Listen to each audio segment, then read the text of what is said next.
بسم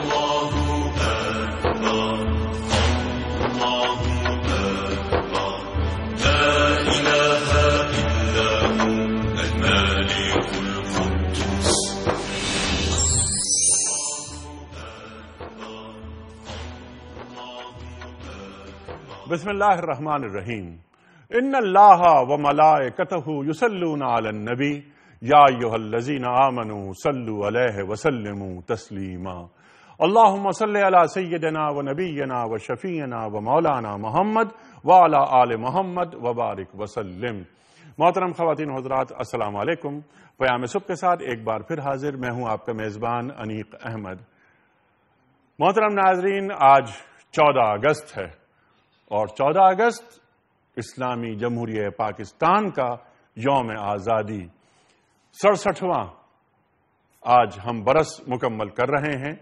الحمدللہ ثم الحمدللہ، دنیا کے نقشے پر مدینے کے بعد پہلی اسلامی ریاست وجود پا رہی ہے، دین کے نام پر اور جمہوری اصولوں کے عین مطابق۔ خواتین و حضرات، یہ اعجاز ہے کسی کا یا گردش زمانہ، ٹوٹا ہے ایشیا سے سحر فرنگیانہ۔ اقبال نے فرمایا لاکھوں قربانیاں دی گئیں، ہماری ماؤں بہنوں کی عزتیں عصمتیں تار تار ہوئیں، کنوؤں میں چھلانگیں لگا کر انہوں نے جانیں دیں، تب یہ خطہ ارضی ہمیں حاصل ہوا۔ الحمدللہ ثم الحمدللہ، آج ہم سب آزاد فضاؤں میں سانس لیتے ہیں۔ الحمدللہ ہم رفتہ رفتہ اپنی زندگی کو آگے بڑھا رہے ہیں، لیکن کچھ باتیں، کچھ سوالات آج بھی اٹھتے ہیں بہت سارے حلقوں کی جانب سے کہ کیا قائد اعظم محمد علی جناح پاکستان کو کوئی اسلامی ریاست دیکھنا چاہتے تھے یا ایک سیکولر ریاست دیکھنا چاہتے تھے؟ یہ سوال سمجھ میں نہیں آتا کہ کیوں اٹھتا ہے۔ میں تو بنیادی طور پر ایک بات یہ کہتا ہوں کہ اگر پاکستان کو قائد اعظم محمد علی جناح سیکولر ریاست بنانا چاہتے تھے تو کیا اس نعرے کے تحت، یعنی سیکولر پاکستان کے تحت، کیا لاکھوں افراد اپنی جانوں کا نذرانہ پیش کرتے؟ پاکستان کا مطلب کیا؟ لا الہ الا اللہ، یہ نعرہ لگا، اور بٹ کے رہے گا ہندوستان، لے کے رہیں گے پاکستان، یہ نعرے لگاتے تھے ہمارے اکابر، ہمارے بزرگ، اور چلے تھے اپنی آنکھوں میں کچھ خواب سجائے ہوئے۔ کیا ان خوابوں کی تعبیر تک ہم پہنچے؟ ہم نے کچھ وعدے کیے تھے اللہ سے، کیا ہم نے ان وعدوں کا ایفا کیا؟ یہ بہت ساری باتیں، سوالات ہم رکھیں گے اپنے جید علماء کے سامنے، اور ہم یہ بھی سوال رکھیں گے کہ ریاست کی ضرورت کیوں ہوتی ہے دین کو؟ دین اقتدار کیوں چاہتا ہے؟ ہمیں یاد ہے کہ سرکار دو عالم صلی اللہ علیہ وآلہ وسلم جب مکہ مکرمہ سے ہجرت فرما رہے ہیں تو اس وقت ایک دعا آپ کے لبوں پر آپ نے ارشاد فرمایا وَقُلْ رَبِّ أَدْخِلْنِي مُدْخَلَ صِدْقٍ وَأَخْرِجْنِي مُخْرَجَ صِدْقٍ وَاجْعَل لِّي مِن لَّدُنْكَ سُلْطَانًا نَصِيرًا۔ اقتدار کو مددگار مانگا جا رہا ہے کہ اے اللہ اقتدار کو میرا مددگار بنا دے، اور یہ دعا کون مانگ رہا ہے؟ وجہ وجود کائنات محمد مصطفیٰ احمد مصطفیٰ صلی اللہ علیہ وآلہ وسلم۔ جیسا کہ میں نے آغاز میں عرض کیا کہ مدینے کے بعد پہلی اسلامی ریاست پاکستان۔ اللہ اکبر، اللہ اکبر، ہم کتنے خوش نصیب ہیں کہ ہمیں یہ ریاست نصیب ہوئی۔ خواتین و حضرات، اسلامی ریاست کیا ہوتی ہے؟ مسئلہ قومیت کیا ہے؟ تصور وطنیت کیا ہے؟ ایمان اور اوطان، اقبال نے بھی اس پہ بہت کام کیا۔ مولانا حسین احمد مدنی صاحب سے بھی ایک مکالمہ ہوا، وہ بھی کوشش کریں گے گفتگو میں آئے، اور آج کے پروگرام میں ہم سیکھیں اپنے عہد کے جید علماء سے۔ اور خواتین و حضرات، پروگرام کا اختتام کریں گے ہم اس سوال پر کہ پاکستان کو ہم جو بنانا چاہتے تھے، کیا ہم نے مقصد تخلیق پاکستان تک ہم پہنچ گئے؟ تحریک پاکستان، قیام پاکستان، پھر استحکام پاکستان۔ اگر ہم نہیں پہنچے تو ہم سے کون کون سی غلطیاں ہوئی ہیں جس کا ہم نے ارتکاب کیا؟ آج ہمارے جید علماء ہمیں بتائیں گے کہ نیور ٹو لیٹ، تاخیر اب بھی نہیں ہوئی ہے، ہمیں کون سے کام کرنے ہیں، یہ بھی ہم معلوم کریں گے اپنے دونوں معزز مہمانوں سے۔ تشریف فرما ہے محترم مفتی منیب الرحمان صاحب، ہمارے ملک کا بہت ممتاز، محبوب اور مقبول نام، سب آپ سے واقف۔ مفتی صاحب آپ کو خوش آمدید کہتے ہیں۔ تشریف فرما ہے محترم مولانا شجاع الدین شیخ صاحب۔ خواتین و حضرات، اپنے دونوں مہمانوں کو جشن آزادی کی مبارکباد پیش کرتا ہوں۔ اللہ تعالی ہم سب کو لاتعداد ایسے دن دکھائے اور پاکستان قائم ہونے کے لیے بنا ہے۔ یہ شب قدر کی شیخ صاحب ہم اور آپ جانتے ہیں مبارک ساعتوں میں یہ وہ شب ہے جو نزول قرآن کی شب ہے، اس شب یہ پاکستان معرض وجود میں آتا ہے۔ اللہ اکبر، اللہ اکبر، کتنی بڑی نعمت، اور کیا ہم اس نعمت کی قدر کر پائے ہیں؟ یہ بھی ہم سوالات رکھیں گے آپ کی خدمت میں۔ دونوں مہمانوں کو خوش آمدید کہتا ہوا پروگرام کا آغاز کرتے ہیں سورہ حج کی آیت نمبر 41 سے۔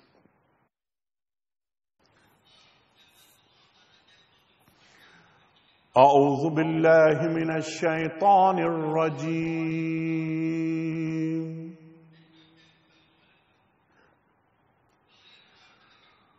بسم اللہ الرحمن الرحیم،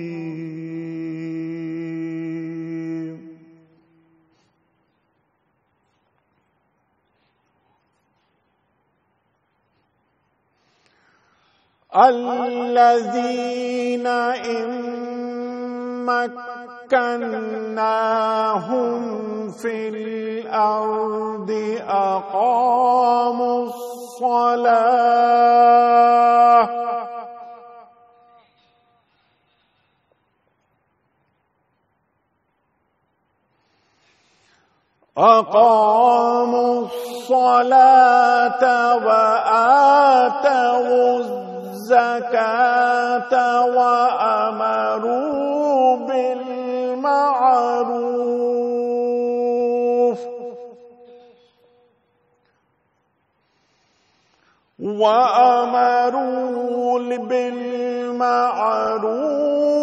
ونهوا عن المنكر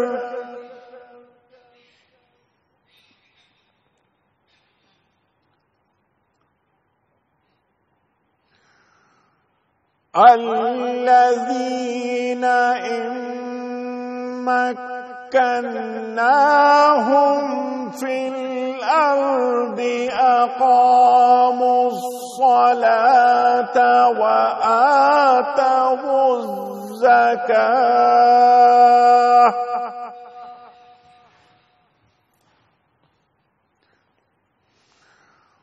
وآتوا الزكاة وأمروا بالمعروف ونهوا عن المنكر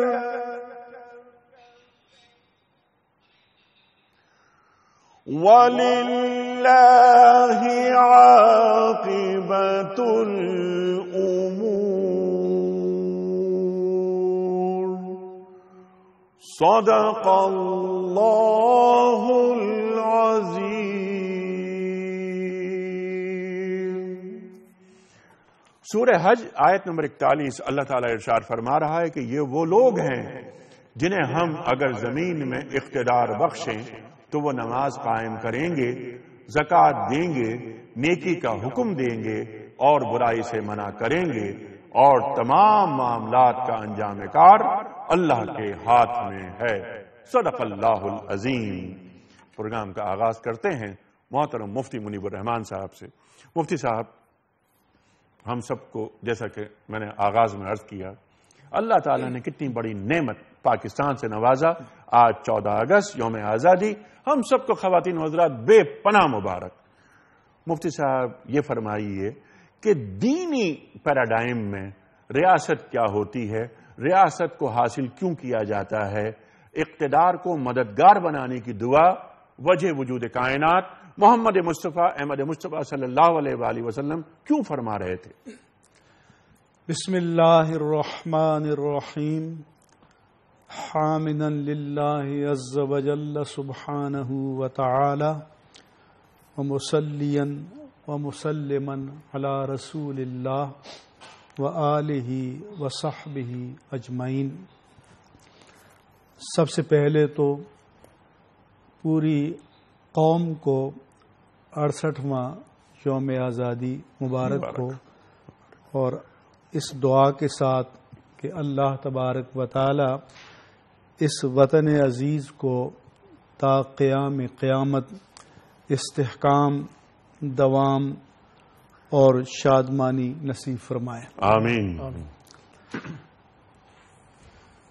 وطن اور آزاد وطن کی قدر اگر ہم جاننا چاہیں تو آج بھی فلسطین میں تڑپتے ہوئے لاشوں سے پوچھو، اور پھر ان اقربا اور اعزاء سے پوچھیں کہ جن کے ہاتھوں میں بچوں کے، بوڑھوں کے، عورتوں کے لاشیں اٹھائے ہوئے ہیں۔ مقبوضہ کشمیر کے مسلمانوں سے پوچھیں کہ آزاد وطن کیا چیز ہوتی ہے۔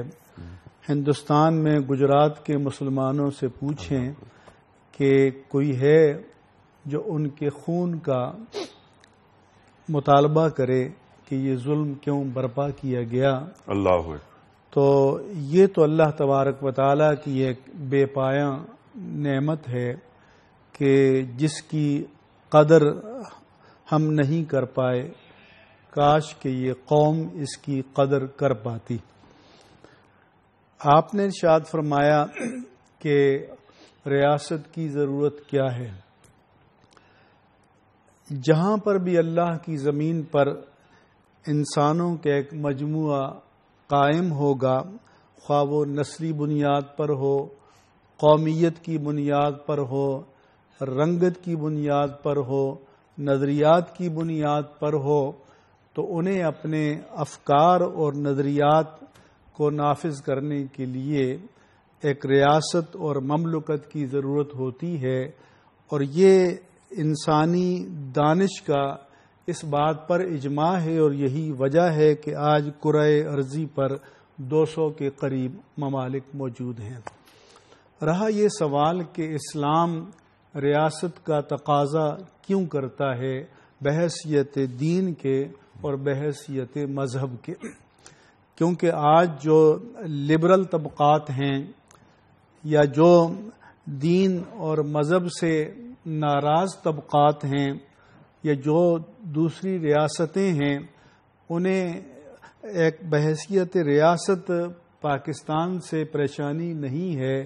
انہیں اگر پریشانی ہے تو اس بات سے کہ یہ ریاست ایک نظریے کی بنیاد پر کیوں قائم ہوئی اور کیوں قائم ہے، اور وہ نظریہ جو تقاضے کرتا ہے تو وہ تقاضے کیوں ہیں۔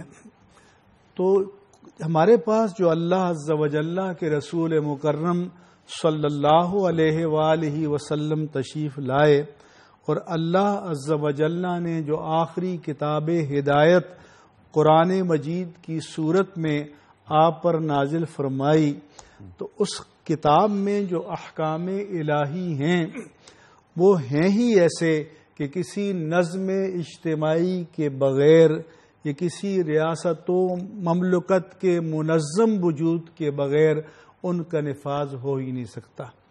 مثلا اللہ تعالیٰ کا قانون قصاص ہے۔ اگر کوئی یہ کہے کہ قاتل کی سزا تو دوسرے ممالک میں بھی ہے، اگرچہ بعض ممالک تو سزائے موت کے آج بھی مخالف ہیں، لیکن فرض کر لیں کہ وہ اسے بھی تسلیم کر لیں، تو تب بھی اسلام کا قانون قصاص اس روئے زمین پر موجود جتنے بھی مجموعہ ہائے قوانین موجود ہیں سب سے منفرد ہے، سب سے ممتاز ہے، سب سے جدا ہے۔ اسی طرح سے اللہ کی حدود ہیں، مثلا حد سرقہ ہے، حد خمر ہے، حد زنا ہے، تو ان تمام کی گارنٹی تو قرآن دیتا ہے، اور لہذا یہ قرآن بجائے خود ایک ایسی خطۂ زمین کا تقاضا کرتا ہے کہ جہاں پر اس قرآنی نظریے کے مطابق اور نبوی تصور کے مطابق ایک ریاست اور مملکت وجود میں آئے کہ جس کے دائرہ کار میں اللہ تبارک و تعالیٰ کے اس قانون کو، نظام کو، شریعت کو عملاً نافذ کیا جائے، اور جو اللہ عز و جل کے رسول مکرم صلی اللہ علیہ وآلہ وسلم اور بعد میں آپ کے خلفائے راشدین نے کر کے دکھایا، عملی نمونہ پیش کیا، اور اس لیے کوئی یہ نہ کہہ سکے کہ یہ نظام تو اچھا ہے لیکن قابل عمل نہیں ہے، ہم خاکی مخلوق کے لیے نہیں ہے، کسی اور مخلوق کے لیے ہے۔ تو اللہ کے رسول نے اسی انسانی معاشرے میں، اسی زمین پر، اسی کتاب کو اور شریعت کو نافذ کر کے بتایا کہ یہ انسانوں کے لیے ہے، انسانوں کی ہدایت کے لیے ہے، انسانوں کی فلاح کے لیے ہے، انسانوں کی بقا کے لیے ہے، اور ہم ہی جیسے انسانوں پر یہ نافذ ہونے کے لیے آیا ہے۔ اور اسی کو نافذ کرنے کے لیے ہم نے، یعنی ہمارے جو اکابر تھے، جو تحریک پاکستان کے جو بانی تھے، جو محرکین تھے، انہوں نے قوم سے اسی کا وعدہ کیا تھا، یہی پیمان کیا تھا، جس کی طرف آپ نے اس سلوگن کی صورت میں اشارہ کیا کہ پاکستان کا مطلب کیا، لا الہ الا اللہ۔ تو آج دانشور کچھ بھی کہیں، اگر کنفیوزڈ ہیں تو ہمارے دانشور ہیں کہ جن کی دانش کا جام چھلک پڑا ہے، لیکن جو عام مسلمان ہے اس وقت بھی کنفیوز نہیں تھا، یکسو تھا، ایمان و ایقان سے معمور ہے، اور آج بھی الحمدللہ یہی صورتحال موجود ہے۔ ٹھیک ہے، بہت ساری باتیں، بہت سارے نکات گفتگو میں آپ کے آئے۔ جو آخری بات آپ نے فرمائی کہ آج کے جو موجودہ جدید دانشور اور لبرل وہ یہ بات فرماتے ہیں کہ پاکستان کے قیام کے وقت بانی پاکستان کے ذہن میں یہ تھا کہ سیکولر ریاست کو وجود میں لایا جائے اور ایسی فلاحی ریاست ہو کہ جو کسی مسلمانوں کی کوئی ریاست فلاحی ریاست نہیں ہے۔ گویا دوسرے الفاظ میں دین کسی فلاحی ریاست کا مطالبہ نہیں کر سکتا یا پیش نہیں کر سکتا۔ دین سے بڑھ کر فلاحی ریاست، آپ نے اشارہ فرمایا خلافت راشدہ کا، فلاحی ریاست اس سے بڑی کیا ہو سکتی ہے؟ خلافت عثمانی، خلافت فاروقی، خلافت صدیقی، خلافت مرتضوی، وہ ہمارے سامنے نمونے موجود ہیں۔ نفاذ اللہ کی زمین پر اللہ کا نظام، ایک لیبارٹری چاہیے، ایک لیبارٹری۔ اور قائد اعظم محمد علی جناح نے پاکستان کو، کیونکہ پاکستان منزل نہیں، پاکستان نشان منزل ہے، اور یہاں سے بات آگے بڑھتی ہے۔ دو قومی نظریہ، حق اور باطل۔ یہ صرف یہی نہیں کہ پاکستان بن گیا، آزادی لے لی انگریزوں سے اور ہندوؤں سے، وہ نظریہ ختم ہو گیا، نہیں، جب تک باطل موجود ہے دو قومی نظریہ باقی رہے گا۔ مقاصد ریاست، میں یہ چاہ رہا ہوں کہ ذرا اس پہ ذرا آپ بات کریں، اور قومیں ایمان سے بنتی ہیں یا اوطان سے بنتی ہیں؟ ارشاد۔ نحمدہ و نصلی علی رسولہ الکریم، اما بعد، بسم اللہ الرحمن الرحیم۔ قدر کی رات میں اللہ تعالیٰ نے قرآن عطا فرمایا، جیسے کہ آپ نے ارشاد فرمایا، اور اسی رات میں اللہ تعالیٰ نے پاکستان ہمیں عطا فرمایا۔ یہ کچھ غیبی اشارے ہیں اور جس میں غور و فکر کا بڑا سامان موجود ہے۔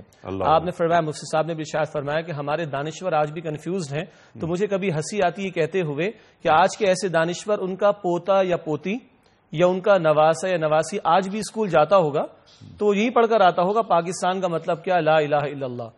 آج اس قوم کے بچے کی گھٹی گھٹی میں یہ کلمہ موجود ہے۔ بے عمل ہونا ایک الگ شے ہے، اس پر ہم ڈسکشن کرتے ہیں اپنے پروگرامز کے اندر، مگر یہ نظریہ ہی اس رگو پے میں سے نکال دیا جائے، یہ بہرحال ممکن نہیں ہے۔ تو آج بھی ہمارا بچہ یہی پڑھ کر آتا ہے کہ پاکستان کا مطلب کیا، لا الہ الا اللہ۔ جہاں تک ریاست کا تعلق ہے، مفتی صاحب نے بڑی خوبصورت بات ارشاد فرما دی۔ مختصراً یہ کہ ہمارا دین ایک مکمل نظام حیات ہے۔ جو لوگ آج سیکولر مائنڈ کا شکار ہیں یا سیکولرزم کو پروموٹ کرنا چاہتے ہیں، ان غریبوں کو تصور دین کلیئر نہیں میرے خیال سے۔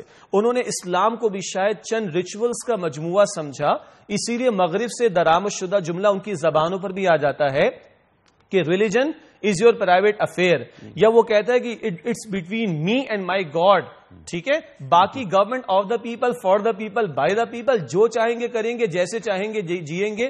یہ نعرے ایک سیکولر مائنڈیڈ آدمی لگا سکتا ہے، مگر ایک مسلمان ہوش و حواس میں رہ کر کبھی یہ بات نہیں کہہ سکتا۔ کیوں؟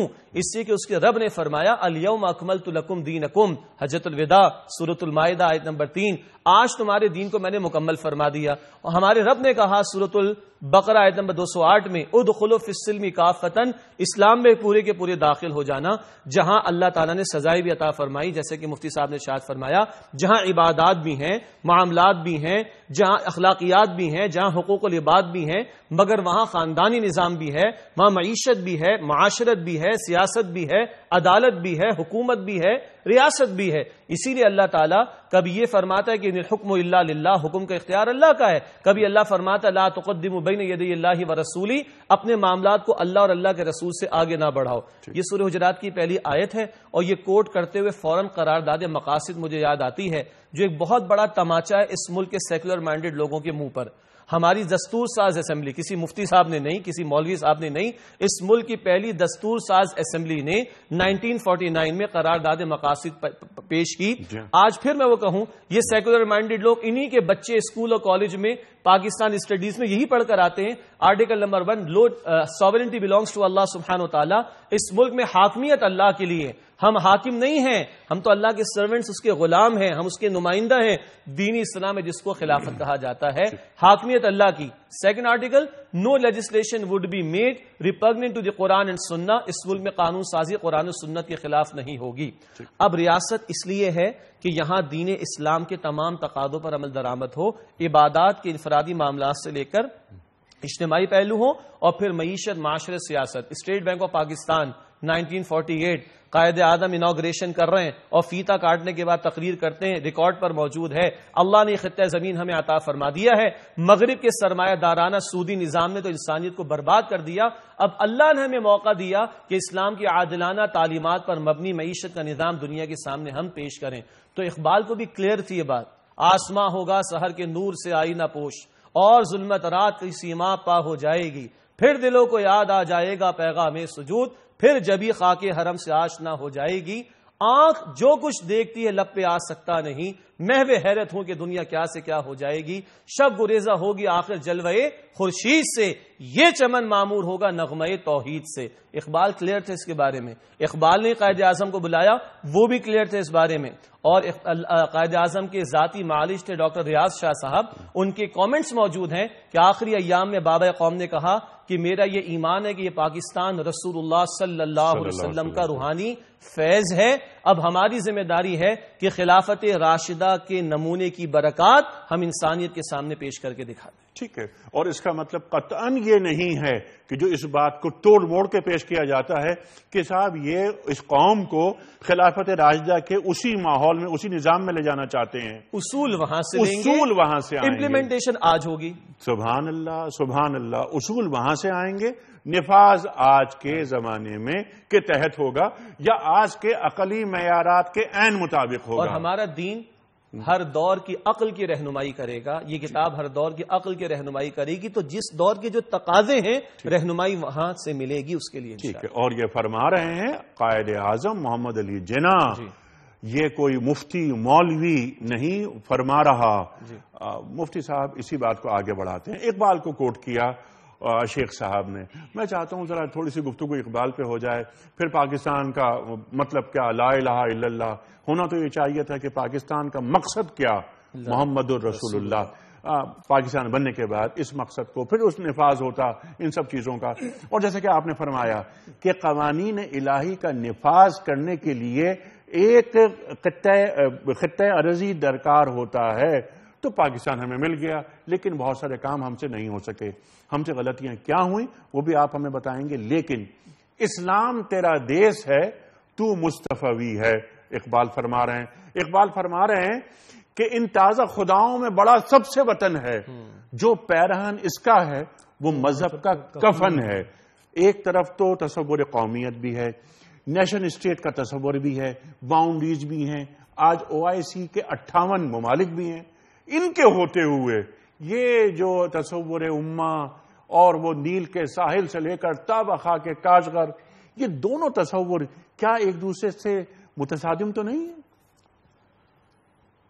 آپ نے پہلے بھی سوال کیا تھا کہ اسلامی ریاست کے تقاضے کیا ہیں یا مقاصد کیا ہیں، تو وہ تو اس آیہ مبارکہ میں موجود ہیں جو آپ نے تلاوت کی ہے سورہ حج کی، جی کہ اقام الصلاۃ سے نظام عبادات ہے، ٹھیک ہے، وآتوا الزکاۃ سے نظام معیشت ہے، ٹھیک ہے، اور بالمعروف، امرو بالمعروف سے معاشرے کو سدھارنا، خیر کے جی فروغ کا مرکز و محور بنانا ہے، ٹھیک، پنہو عن المنکر سے معاشرے میں مفسدات کے نفوذ کی راہوں کو، امکانات کو ان کا مکمل طور پر سد باب کرنا ہے، اور اگر یہ مقاصد کسی بھی معاشرے میں حاصل ہو جائیں تو اسے دنیا کا کامیاب ترین اور فلاح پر مبنی معاشرہ کہا جا سکتا ہے۔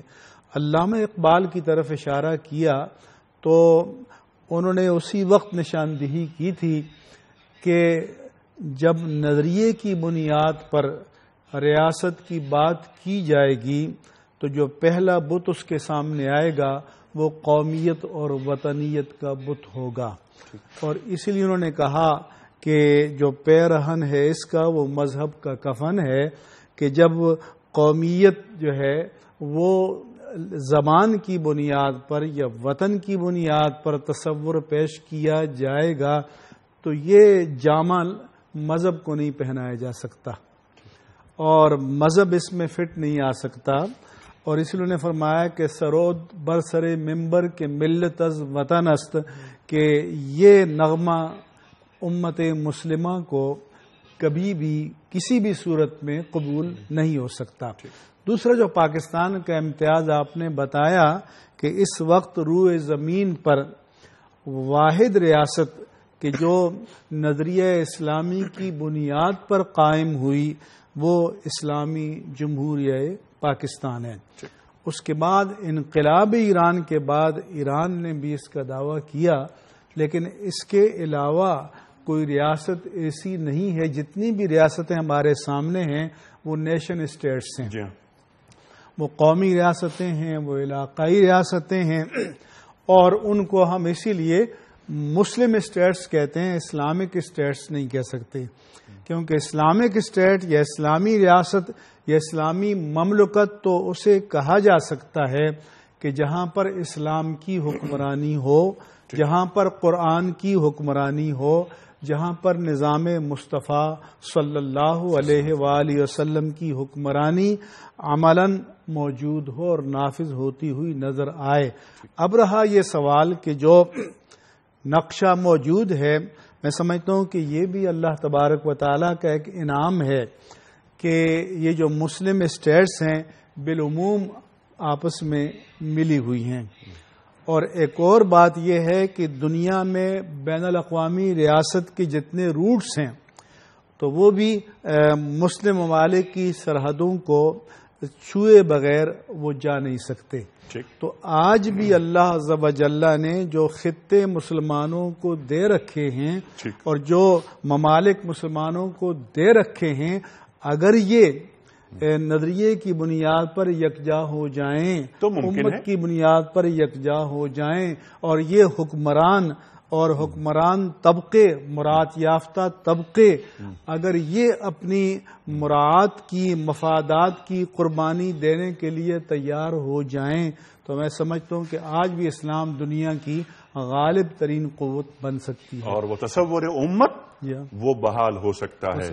لیکن کبھی کبھی ایسا ہوتا ہے کہ بعض نعرے جنم لیتے ہیں، سب سے پہلے پاکستان، سب سے پہلے اگر ایران، سب سے پہلے سعودیہ، یہ نعرے اگر فروغ پانے لگیں تو تصور امت کہاں جائے گا؟ اسی بات کو میں آگے لے کے چلوں گا، لیکن ایک کال لے لیتے ہیں۔ السلام علیکم۔ ہلو، السلام علیکم۔ جی وعلیکم السلام۔ کراچی سے کون بول رہا ہے؟ عبدالرافع بول رہا ہوں کراچی سے۔ عبدالرافع کراچی سے، ہاں بیٹا بولو۔ طرف سے آپ کو اور آپ کی پوری ٹیم اور پاکستان کو جشن آزادی مبارک ہو۔ جشن آزادی مبارک، جشن آزادی مبارک۔ کیا کہنا چاہو گے آج؟ چاہتا ہوں ہیلو جی، میں آپ کو ایک نظم سنانا چاہتا ہوں۔ اچھا نظم سنانا چاہتے ہو، سناؤ سناؤ، شاباش۔ سب الہی پرچم جگ میں سورج بن کے چمکے گا، خاک وطن کا ذرہ ذرہ سونا بن کے چمکے گا۔ ماشاء اللہ۔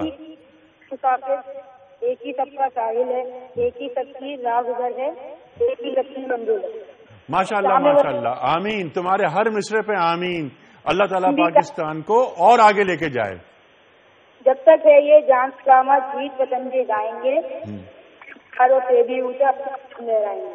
واہ واہ واہ واہ واہ واہ واہ واہ واہ واہ، جیتے رہو. شاباش شاباش بیٹا، بہت اچھا لگا.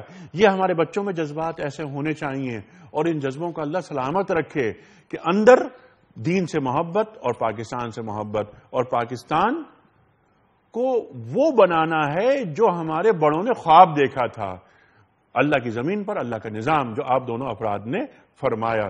مفتی صاحب کی بات کو آگے بڑھاتے ہوئے میں نے ایک سوال یہ رکھا تھا کہ آج جو حالات و واقعات ہیں، پچھلے سمجھ لیں کہ کوئی 150-200 سال میں بہت تبدیلیاں آئیں دنیا کے اندر. نیشن اسٹیٹ کا تصور سامنے آ گیا. میں پاکستانی بھی ہوں، میں مسلمان بھی ہوں، تو میرے لیے جو فخر کی بات ہے وہ مسلمان ہونا ہے اول درجے میں، اس کے بعد پاکستانی ہونا ہے.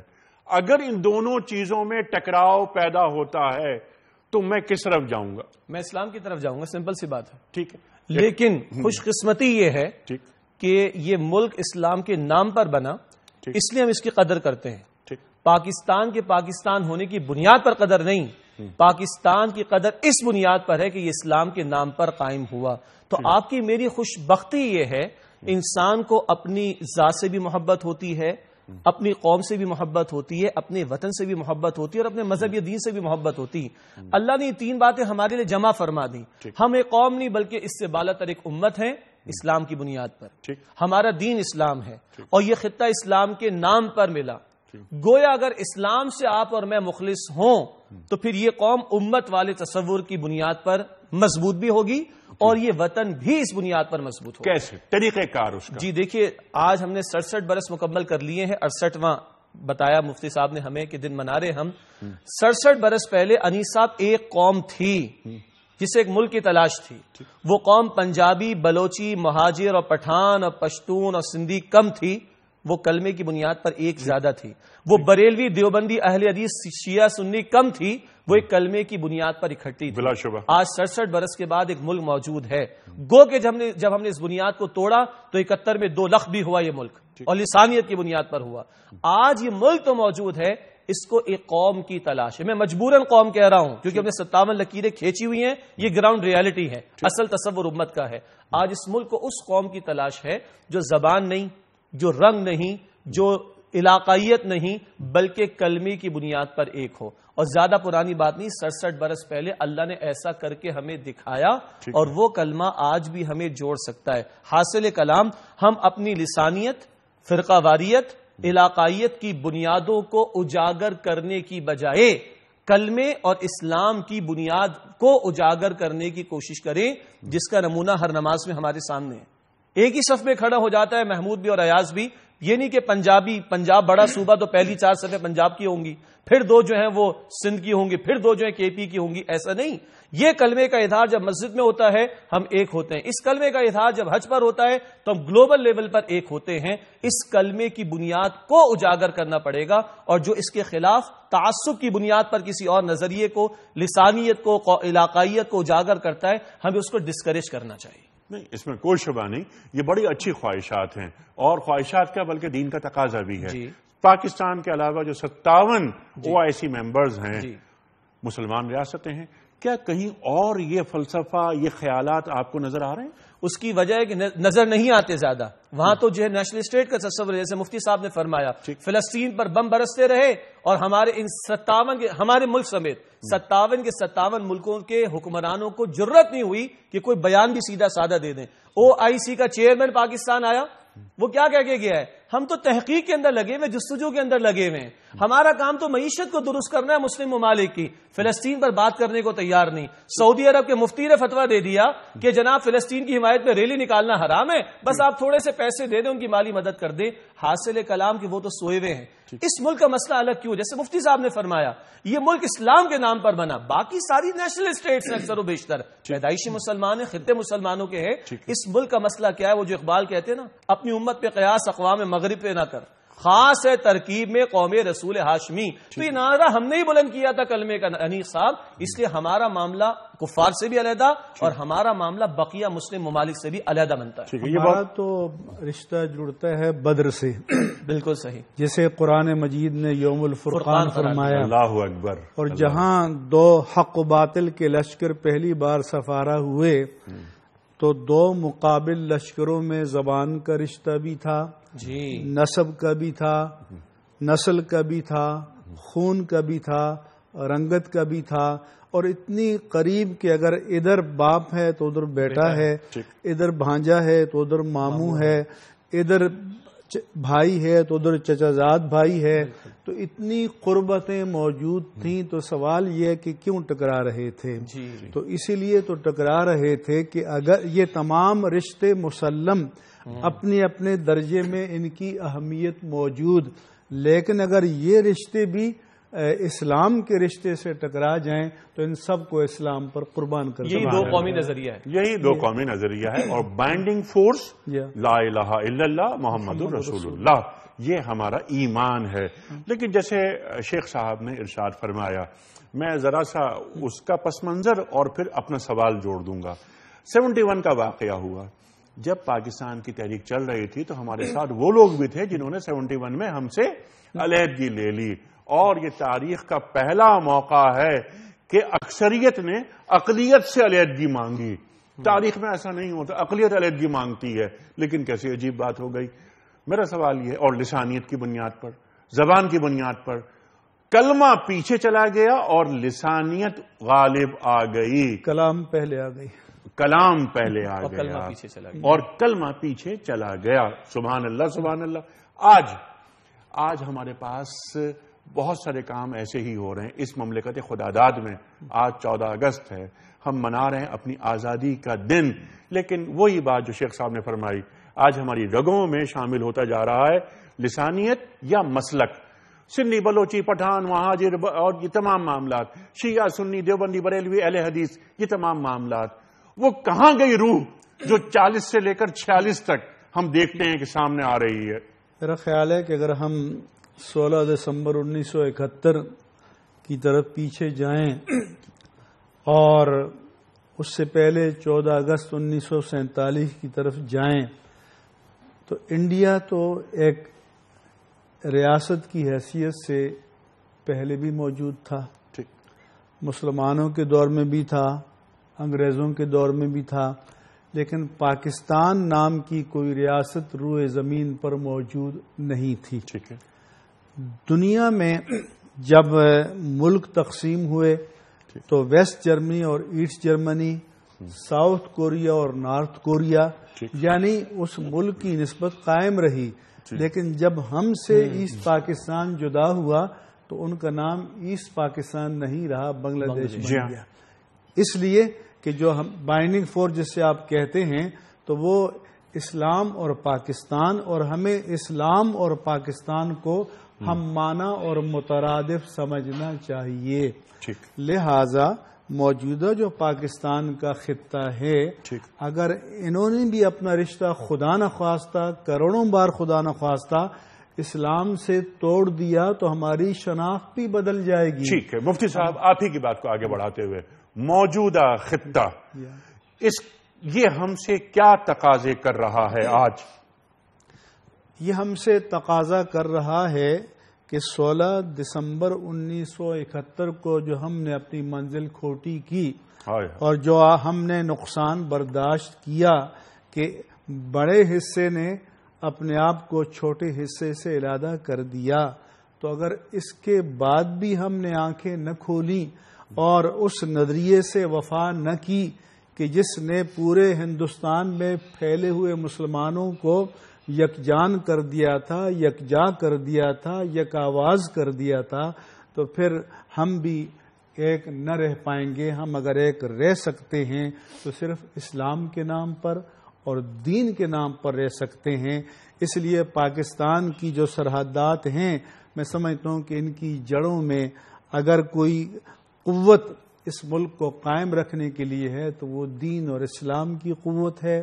وہ ملت وطنی نہیں ہے، وہ ملت دینی ہے، وہ امت دینی ہے اور وہ ریاست اسلامی کا تصور ہے. ہم اگر پلٹ کر اسی کی طرف پورے اخلاص کے ساتھ قولاً اور فعلاً، ظاہراً اور باطناً ہم اگر آ جائیں تو میں سمجھتا ہوں کہ دوبارہ ہم پہلے سے بڑی کامیابیاں حاصل کر سکتے ہیں. آج بھی کر سکتے ہیں اور اب بھی تاخیر نہیں ہوئی ہے. میں چاہتا ہوں اسی بات کو آپ ہم سے موٹی موٹی غلطیاں کیا ہو رہی ہیں اور پاکستان آج ہم سے کیا تقاضا کرتا ہے، خواہ ہمارا تعلق کسی بھی شعبے سے ہو. جی دیکھیے، میں مفتی صاحب کی بات کو تھوڑا سا اور آگے بڑھاتے ہوئے، دنیا میں کوئی ملک یا تو ہوتا ہے تاریخی اعتبار سے، مصر اور چین 5000 سال پرانی تاریخ، یا ملک ہوتا ہے کبھی آپ دیکھیے ایک زبان بولنے والوں کی بنیاد پر، فرانسیسی ایک ہی زبان بولتے ہیں، یا ہوتا ہے ایک نسل کی بنیاد پر، جرمنس کو آپ دیکھ لیں ایک ہی نسل ہے، یا ہوتا ہے وہ کسی خطے کی بنیاد پر، انڈونیشیا، ملیشیا، جزائر ہیں، ایک ملک بن گیا. پاکستان میں اس میں کوئی شے مشترک نہیں. پاکستان میں آپ کو پہاڑ سے لے کے دریا تک ملیں گے، سمندر ملیں گے. پاکستان میں آپ کو ہر زبان بولنے والے، بہت ساری زبان بولنے والے ملیں گے. پاکستان میں آپ کو مختلف کلچر جو ہے وہ رکھنے والے لوگ ملیں گے. ایک پشتون بہن، ایک بنگالی بہن کا اگر لباس دیکھیں تو وہ کیا کامنٹ دے گی آپ اندازہ کر سکتے ہیں. لباس الگ، کلچر الگ، زبانیں الگ، خطے الگ، علاقائیت مختلف، جوڑنے والی شے تھی کلمہ، جیسے مفتی صاحب نے فرمایا. تو بائی ڈیفالٹ اس ملک کا قیام اگر کلمے کی بنیاد پر تھا تو اس کی بقا کی واحد بنیاد بھی کلمہ ہے. معاف کیجئے گا، کروڑ مرتبہ استغفار کر کے عبادت کر دوں، اگر اسلام نہیں لاتے اس ملک کے اندر تو بچنے کی کوئی تک نہیں، بچنے کا کوئی جواز ہی نہیں. قوم بنتی تھی مختلف بنیادوں پر، ہماری کوئی بنیاد ایک ہے ہی نہیں سوائے کلمے کے. اقبال کا شعر یاد آیا، اگر آپ اجازت دیں. بالکل فرمائیے. تو احکام حق سے نہ کر بے وفائی. صحیح. تو احکام حق سے نہ کر بے وفائی، اگر ملک ہاتھوں سے جاتا ہے جائے. یہ اقبال فرما رہے ہیں ضرب کلیم میں. جی، اور اس سے اوپر آئیے، ہم پاکستان کی بات کر رہے ہیں. رسول اکرم صلی اللہ علیہ وسلم نے جو کلمے کی بنیاد عطا فرمائی، وہاں تو گلوبلائزیشن نظر آتی ہے. جیسے تھوڑی دیر پہلے ہم نے بات کی، خلافت راشدہ سے اصول لیں گے، اپلائی کریں گے. آج گلوبلائزیشن کس چیز کا نام ہے؟ ایک قومیت سے بالاتر ہو کر، ایک رنگ نسل سے بالاتر ہو کر. بلال کہاں سے آتے ہیں؟ حبشہ سے آتے ہیں. صہیب کہاں سے آتے ہیں؟ روم سے آتے ہیں. سلمان کہاں سے آتے ہیں؟ فارس سے آتے ہیں، رضی اللہ تعالی عنہ مجمعین، اور ایک صف میں کھڑے ہو جاتے ہیں کلمے کی بنیاد پر. تو پاکستان مقصود یا منزل نہیں ہے، ہم نے تو ساری دنیا پر اللہ کے کلمے کو لے کر جانا ہے. سلمان فارسی اہل بیت میں شمار ہونے ہیں، تقوی کی بنیاد پر. تو عرض کر رہا تھا کہ کلمہ ہے جو گلوبلائزیشن کا چیلنج بھی میٹ کر سکتا ہے. پاکستان کو تو آگے جانا ہے. لیبارٹری کا لفظ آپ نے استعمال کیا تھا، مجھے بابائے قوم یاد آئے. اللہ نے ایک لیبارٹری ہمیں عطا فرما دی، یہاں تجربہ کر کے ہم نے دنیا کے سامنے رکھنا ہے کہ اسلام کی برکات. اقبال نے 1930 کے خطبے میں کہا، اگر ہمیں خطہ زمین مل گیا تو اسلام کے پردے پر، دور ملوکیت میں جو پردے پڑ چکے ہیں اسلام کے چہرے پر، وہ ہٹا کر اسلام کی صحیح تصویر دنیا کے سامنے پیش کرنے کا موقع میسر آئے گا. حاصل کلام پھر وہی بات جو مفتی صاحب نے ارشاد فرمائی، میں سیکنڈ کر رہا ہوں، کلمہ اور اسلام، اس کو اجاگر کریں تو یہ ملک بچے گا، ہم جمع ہوں گے، اور یہ ملک پھر اللہ سے بڑا کام لے گا، انسانیت تک اللہ کے پیغام کو پہنچانے کا. سبحان اللہ. آپ کی بات کو آگے بڑھاتے ہوئے 68 سال پہلے نعرے لگ رہے تھے پاکستان کا مطلب کیا؟ لا الہ الا اللہ. ہونا تو یہ چاہیے تھا کہ ہجرت کے بعد جب پاکستان بن گیا، یہاں آ گئے، اور جو مقامی لوگ یہاں تھے مل کر پاکستان کا مقصد کیا؟ محمد الرسول اللہ. 71 بھی اسی لیے دیکھنا پڑا، اس بنیاد کو ہم نے چھوڑا تو 71 کا سانحہ ہمیں دیکھنا پڑا. مزید سانحوں سے ہمیں بچاؤ کرنا ہے تاکہ ہمیں خدا نہ خواستہ مزید اس قسم کے کسی سانحے سے دو چار ہونا نہ پڑے. اچھا، جو گفتگو آپ نے فرمائی، بائنڈنگ فورس کلمہ طیبہ لا الہ الا اللہ محمد رسول اللہ صلی اللہ علیہ وآلہ وسلم.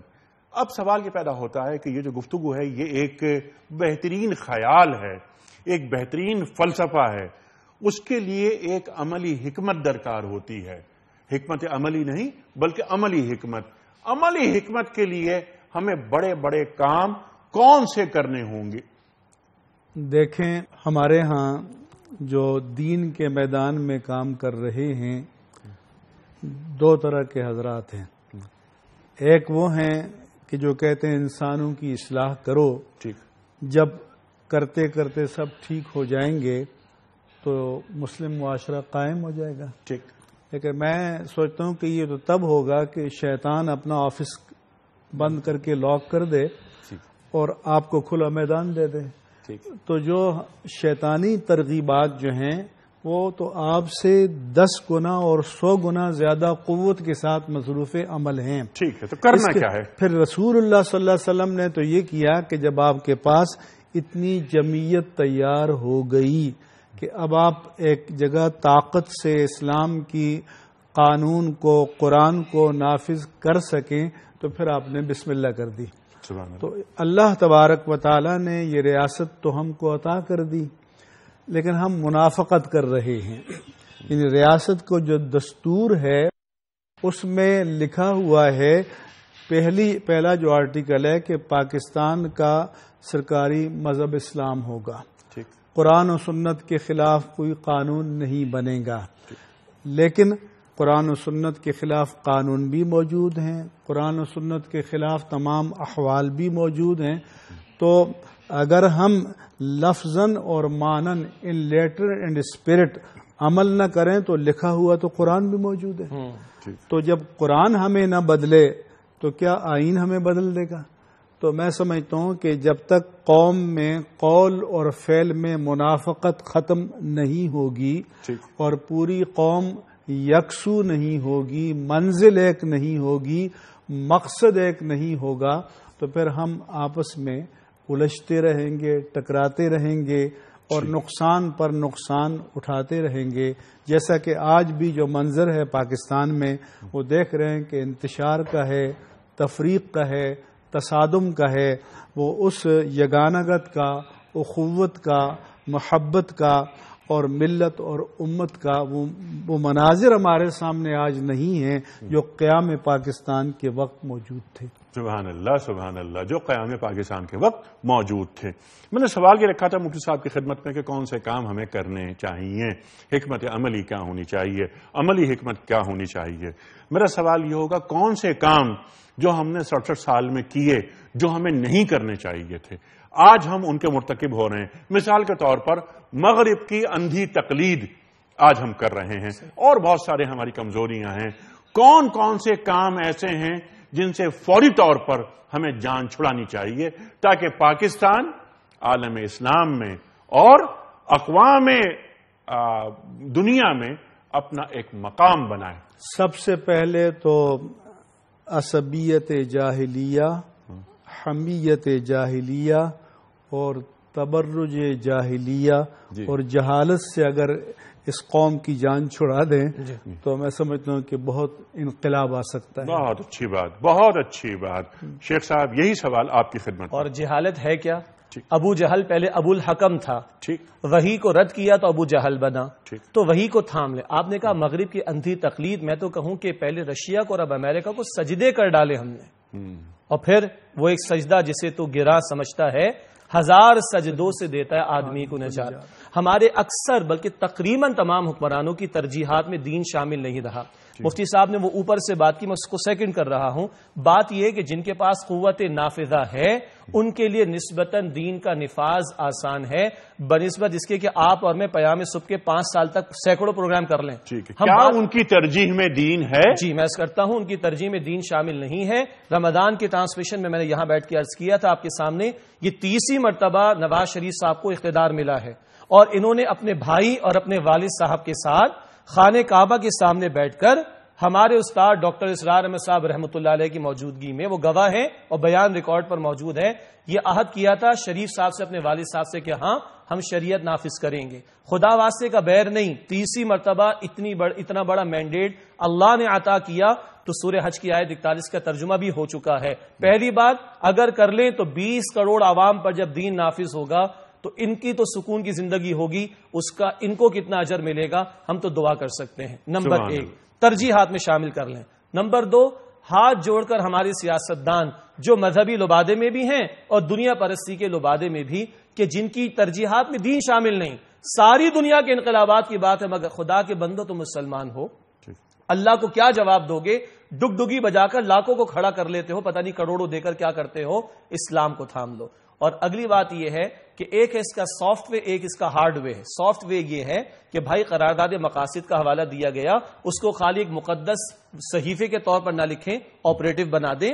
کانسٹیٹیوشن میں، یہ ریولوشن کی میں بات کر رہا ہوں، کانسٹیٹیوشن میں جو غیر اسلامی شق ہے اس کو ہٹا دیں اور آبجیکٹو ریزولوشن ٹاپ پر ہوگی۔ یہ تو ہے سافٹ ریولوشن۔ اگر نہیں آتا تو جس طالبانائزیشن سے خوف ہے ہم لوگوں کو، پھر وہی ہوگا، معاف کیجئے گا، پھر کچھ سر پھرے، پھر اس راستے کو اختیار کریں گے جو ہمیں پسند نہیں ہے، جس کی میں تائید نہیں کر رہا۔ میں جو دوسرے ریولوشن کی بات کر رہا ہوں جس کی طرح مفتی صاحب نے اشارہ کیا، 47 میں ایک تحریک چلی قیام پاکستان کے لیے، تائید تو نہیں لیکن تنبیہ کرنا ضروری ہے۔ جی بالکل، اور آج تحریک چلنی چاہیے نفاذ شریعت کے لیے۔ دیکھیے انیس صاحب، اگر گورنمنٹ مجھے صاف پانی نہیں دیتی تو میں اتنا سمجھدار ہوں کہ میں پانی خرید کر منرل واٹر پی لیتا ہوں، لیکن وہ ہمارے افراد کہ جن کے پاس جیسے آپ نے فرمایا قوت نافذہ موجود ہے، کاش ان کی ترجیحات میں دین بھی آ جائے، اقتدار انہیں مبارک، وہ بڑی بڑی گاڑیوں میں جھنڈوں کے ساتھ چلتے رہیں، لیکن یہ عوام کو جانور نہ سمجھیں اور دین کی روح اپنے اندر اتاریں۔ بڑے بڑے وعدے انہوں نے کیے، اور خواتین و حضرات جیسا کہ مفتی منیب الرحمان صاحب اور محترم مولانا شجاع الدین شیخ صاحب نے فرمایا کہ دین ریاست کیوں چاہتا ہے؟ دین ریاست اس لیے چاہتا ہے کہ اللہ کی زمین پر اللہ کا نظام قائم ہو۔ اگر ریاست نہیں ملتی تو پھر اللہ تعالیٰ کے قوانین کیسے نافذ ہو سکیں گے؟ وَجَلِّ مِن لَدُنْكَ سُلْطَانًا نَصِيرًا، اس کی تفسیر ہے یہ پاکستان۔ اور خواتین و حضرات، پاکستان کا قیام اللہ تعالیٰ کے ارادوں کا مظہر ہے۔ پاکستان کا مطلب کیا؟ لا الہ الا اللہ، یہ نعرے بلند ہوتے گئے، ہمارے بزرگوں نے یہ نعرے بلند کیے۔ آج ہمارا نعرہ یہ ہونا چاہیے کہ پاکستان کا مقصد کیا؟ محمد الرسول اللہ صلی اللہ علیہ وآلہ وسلم۔ انیق احمد کو اجازت، خدا حافظ۔